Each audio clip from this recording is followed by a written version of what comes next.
tell you there's nothing to worry about. You'll be fine. So let's just focus on getting you through your first week, okay? Let's see. First, there's an introductory greeting from the company that I'm supposed to read. It's kind of a legal thing, you know. Welcome to Freddy Fazbear's Pizza, a magical place for kids and grown-ups alike, where fantasy and fun come to life. Fazbear Entertainment is not responsible for damage to property or person. Upon discovering that damage or death has occurred, a missing person report will be filed within 90 days or as soon as property and premises have been thoroughly cleaned and bleached and the carpets have been replaced. Blah, blah, blah. Now, that might sound bad, I know, but there's really nothing to worry about. The animatronic characters here do get a bit quirky at night, but do I blame them? No. If I were forced to sing those same stupid songs for 20 years and I never got a bath, I'd probably be a bit irritable at night too. So remember, these characters hold a special place in the hearts of children and you need to show them a little respect, right? Okay.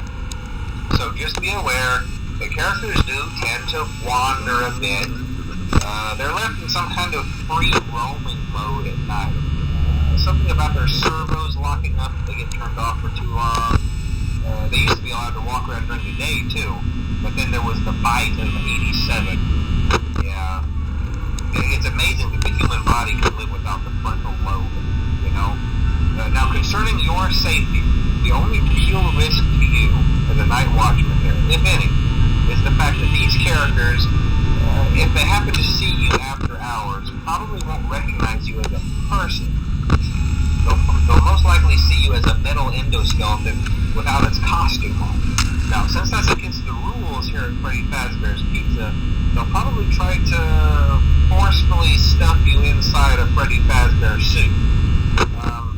Now, that wouldn't be so bad if the suits themselves weren't filled with crossbeams, wires, and animatronic devices, especially around the facial area. So you can imagine how having your head forcefully pressed inside one of those could cause a bit of discomfort and death.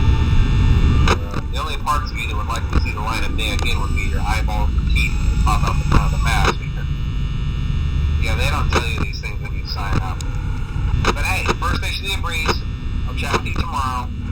Check those cameras and remember to close the doors only if absolutely necessary.